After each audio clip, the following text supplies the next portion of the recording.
Hallelujah.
ಹೊನ್ನಬೇವರ್ಗಿ ಗ್ರಾಮದೊಳಗ 400 ಮಂದಿ ಸತ್ಯಧರ್ಮರ ನಿತ್ಯನ ಕಾಲದಲ್ಲಿ ಗುರು ಸ್ಮರಣೆ ತಂದಿ ಸ್ಮರಣೆ ಮಾಡ್ತಿರ್ಬೇಕಾದ್ರೆ ಬೇವರ್ಗಿ ಗ್ರಾಮದ ಸುತ್ತಮುತ್ತಲಿನ ಹಳ್ಳಿ ಭಕ್ತ ಜನರ ಬಂದ ಧರ್ಮರು ಒಂದು ಪಿರಾದಿ ಹೇಳ್ತಾರ. ಪಿರಾದಿ ಏನಂತ ಹೇಳ್ತಾರಪ್ಪ ಪಿರಾದಿ?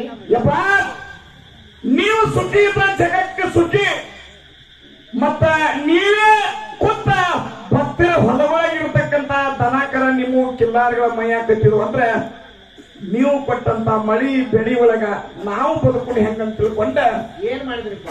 ಸಿದ್ಧರ ಕಿಲ್ಲಾರ ಕಾಗಾಳಿ ಹೋಗಿ ಧರ್ಮರ ಮುಂದೆ ಹೇಳ್ತಾರ. ಅವಾಗ ಏನಾಯ್ತು? ಪುತ್ತೂರು ಬೆಳೆಯಲು ಸಿದ್ಧ ಮಂದಿನ 21 ಮಂದಿ ಧರ್ಮರಿಗೆ ಎಲ್ಲರಿಗೂ ಧರ್ಮದ ಕಟ್ಟಿನ ಕರೆದಾಗ ಏನಾಯ್ತಪ್ಪ? ಭಕ್ತರ ಹೊಲಗಳಿಗೆ ಹೋಗಿ ನಮ್ಮ ಕಿಲ್ಲಾರಗಳ ಕಾಗಾಳಿ ಮಾಡ್ಯಾಕತ್ಯಾವ. ಆ ಕಾಗಾಳಿ ಬಂದ ಭಕ್ತರು ನಮಗೆ ಈಗ ಹೇಳ್ಯಾರ. ಈಗ ಈ ಕಿಲ್ಲಾರ ಯಾರ ಕಾಯಿ ಅವರು ನಿಮ್ಮೊಳಗ ತಂದಾಗ ಹೌದು ಸಿದ್ಧನ 5 ಮಂದಿ ಮಕ್ಕಳು, ಬೆಳೆಯನ ಸಿದ್ಧನ 5 ಮಂದಿ ಮಕ್ಕಳು. ಹೌದಾ? ಈಗ 21 ಮಂದಿ ಸತ್ಯಧರ್ಮರು ಕೂಡಿಕೊಂಡ ಕಿಲ್ಲಾರ ಯಾರು ಮಾಡ್ತೀವಿ ಇವುಗಳ ರಕ್ಷಣೆ ಅಂತಂದ್ರ ಏನ್ ಹೇಳಿದ್ರಿ? ನಾವಲ್ಲೇ ನೀವಲ್ಲೇ ಅಂದಾಗ ನನ್ನ ಉರಿಗನ್ನ ಕಿರಿಜಾಡಿ ಕೊಂತಿ ಕುಮಾರಿ ವೀರ ಮಲಕಾರಿಸಿದ ನಾ ಮಾಡ್ತೀನಪ್ಪ, ನಿನ್ನ ಆಶೀರ್ವಾದ ನಿನ್ನ ದಯ ನನ್ನ ಮೇಲೆ ಇರಬೇಕಂತ ತಿಳ್ಕೊಂಡ ತಂದಿ ಬಿಳಿಯನ ಸಿದ್ಧಗೆ ಧರ್ಮ ಕಟ್ಟಿ ಮೇಲೆ ನಮಸ್ಕಾರ ಮಾಡಿದಾಗ ಏನಾಯ್ತ್ರಿಪ್ಪ? ಅವಾಗ ಬಿಳಿಯನ ಸಿದ್ಧ ಅಟ್ಟಕ ಕಿಲ್ಲಾರ ಕೊಡಂಗಿಲ್ಲ. ಏನಂತಾನ್ರಿ? ಮಲಕಾರಿಸಿದ್ದ 21 ಮಂದಿ ಧರ್ಮದವರು ಸುಮ್ಮ ಕುಂತ ನೀವು ಅಪ್ಪಿಯಂತ ನಾ ಮಾಡ್ತಾರ ಜತನ ಕಿಲ್ಲಾರ ಅಂತ ತಿಳ್ಕೊಂಡ ವಚನ ಕೊಟ್ಟೆಪ್ಪ. ಅವರ ಜತನ ಮಾಡಬೇಕಾದ ನಿನ್ನಲ್ಲಿ ಅಂತ ಏನಾದ್ರೂ ಶಕ್ತಿ ಏನೈತೆ ಅಂತಕ್ಕಂಥ ನಮಗೆ ತೋರಿಸು ಅಂದ್ರ ನಾಳೆ ನಿನಗೆ ಮುಂಜಾನೆ ಇವು ಕಿಲ್ಲಾರ ಕೊಡ್ತು ನಿನ್ನ ತಾಬಾಕ ಕೊಡ್ತು ಅನ್ನತಕ್ಕಂಥ ಮಾತು ಹೇಳ್ತಾರೆ. ಅವಾಗ ಏನಂದ್ರಿಪ್ಪ? ಅವಾಗ ಮಲಕಾರಿಸಿದ್ದ ತಂದೆ ಗುರುವಿನ ಸ್ಮರಣೆಯನ್ನ ಮಾಡಿಕೊಂಡ. ಯಪ್ಪ, ಹುಟ್ಟ ಮಂಜಿ ಆಕಳ ನಮ್ಮ ಏನ ಕಿಲ್ಲಾರ ಒಳಗದ, ಆ ಹುಟ್ಟ ಕೋಮಾಲಿ ಆಕಳಿಗೂ ನಾಳೆ ಚಿಂಚುಗಳಿಗೆ ಜನ್ಮ ಕೊಡುತ್ತದ ಸೂರ್ಯ ಹೊಂಡದ್ರಾಗ ನೀವೆಲ್ಲಾರು ನೋಡಿ ನಿಮ್ಮ ಮನಸ್ಸಿಗೆ ಬರ್ತಂದ್ರ ನಾ ಹೇಳುದು ಸತ್ಯ ಇತ್ತಂದ್ರ ಕಿಲ್ಲಾರ ಹೇಳೋರು ಕಿಲ್ಲಾರ ನನ್ನ ತಾಬಾಕ ಕೊಡ್ರಿ ಅಂತಂದ್ರು. ಹೌದೌದು. ಅವಾಗ ಸೂರ್ಯ ಹೊಂಡದ್ರೊಳಗ ಮಲಕಾರಿಸಿದ್ದ ಹೇಳಿದಂಗ ಏನು ಹುಟ್ಟು ಕೋಮಾಲಿ ಆಕಳ ಕಿಲ್ಲಾರ ಹಿಂಡಿನೊಳಗಿತ್ತು, ಅದ್ರ ಹೊಟ್ಟೆಗೆ ಚಿಂಚುಗುಳಿ ಹುಟ್ಟಿ ಬಂತು. ಅವಾಗ ಧರ್ಮರು ತಿಳ್ಕೊಂಡ್ರು ಇದು ಮಲಕಾರಿಸಿದ್ದು ಹೇಳಿದ ಕರೆ ಆಯ್ತು. ಇನ್ನು ಕಿಲ್ಲಾರ ಯಾರು ತಾಬಾಕು ಕೊಡುನು? ಮಲಕಾರಿಸಿದ್ರ ತಾಬಾಕು ಕೊಡುನು ಅಂತ ತಿಳ್ಕೊಂಡ ಮಲಕಾರಿಸಿದ್ದಕ್ಕೆ ಕೊಡ್ತಾರ. ಹೌದೌದು. ಎಲ್ಲಾರು ಕೇಳಿರಿ, 3 ಮಂದಿ ಪುಣ್ಯದ ಮಕ್ಕಳೊಳಗೆ ಯಾರ ಕಿಲ್ಲಾರಕ್ಕಾದಾರ? 4 ಮಂದಿ ಧರ್ಮರೊಳಗೆ ಯಾರ ಕಿಲ್ಲಾರಕ್ಕಾದಾರ? ನಿನಗೆ ಯೂಟ್ಯೂಬ್ ಅದು ಬಂದಾವಿಲ್ಲ? ಎಲ್ಲಾ ಕಡೆ ಬಂದಾವ. ಅವುಗಳನ್ನ ಕೇಳಿ ಹಂಗ ಮಲಕಾರಿಸಿದ್ದಕ್ಕೆ ಕಿಲ್ಲಾರ ಕೊಟ್ಟಾಗ ಏನು ಹೊಡ್ಕೊಂಡ ಈ ಭಾಗ ಬಹುಶಃ ಬಹಳ ದೊಡ್ಡ ಕತಿವಾಗೈತಿ. ಸತ್ಯಪ್ಪ ನಾನು ಹೇಳಿದ್ರ ಆಗಲೇ ಮಲಕಾರಿಸಿದ್ದ ಬೆಳಗಿನ ಈ ಶುಭ ಸಮಾರಂಭದೊಳಗೆ ಏನು ಸೈದಾಪುರ ಜಾತ್ರೆಗೆ ಬಂದಾನ ಆ ಆಡೋ ಸಮಯ ತನಕ ಇಲ್ಲಿ ನಾವು ವಿವರಣೆ ಮಾಡ್ಬೇಕಾಗಿತ್ತು, ಅವುಗಳ ವಿಶ್ಲೇಷಣೆ ಮಾಡ್ಬೇಕಾಗಿತ್ತು ಅಂತಕ್ಕಂಥದ್ದು ಚರಿತ್ರೆ ಹೇಳ್ಬೇಕಂತ ಹೇಳ್ಯಾರ. ಇದೇ ಕಿಲ್ಲಾರ ಹೊಡ್ಕೊಂಡು ಏನ ಸುರ್ಪುರು ನಾಡಕ್ ಹೋಗುತ್ತಾನ. ಆಗಿ ಏನಾಯ್ತು? ಆಗತಕ್ಕಂತ ಯುದ್ಧಗಳಿಗಾಗಿ ಮುಂದ ಮಲಕಾರಿಸಿದ್ದ ಮಾಡಿರ್ತಕ್ಕಂಥ ಕೀರ್ತಿ ತಂಗಿ ಗುಬ್ಬೆ ಹೋಗಿ ಮುಟ್ಟಿ ಗುಬ್ಬೆವ್ ತನ್ನ ಮಲಕಾರಿಸಿದಾಗ ಆಯರಿ ಮಾಡುವಂತ ಪ್ರಸಂಗ ಇನ್ನೂ ದೂರದ. ಆಯರಿ ಮಾಡಿ ಹೊಡಮಳೆ ಬಂದ ಮಲಕಾರಿಸಿದ್ದ ಆಡ್ತಕ್ಕಂಥ ಕಥಾದಾಗ ಮುಂದಿಡುನು. ಇಲ್ಲಿ ಯಾವಾಗ ಮಲಕಾರಿಸಿದ್ದು ಹೇಳಿದ ಅವನಂಗ ಕಿಲ್ಲಾರೊಳಗಿಂತ ಸತ್ಯ ಘಟನೆ ಆಯ್ತಂತ ತಿಳ್ಕೊಂಡ ಏನ್ ಮಾಡಿದ್ರು? 4 ಮಂದಿ ಧರ್ಮ 21 ಒಳಗೆ ಮಲಕಾರಿಸಿದ ಕಿಲ್ಲಾರ ಒಪ್ಪಿಸ್ಬಿಟ್ರಿಪ್ಪ. ಅವಾಗ ಏನಾಯ್ತು? ಧರ್ಮರಾಜ ಹೇಳಿದ ಧರ್ಮೇಯ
ನುಡಿದರೆ ಮುತ್ತಿನ ಹಾರದಂತಿರಬೇಕು, ನುಡಿದರೆ ಮಾಣಿಕ್ಯ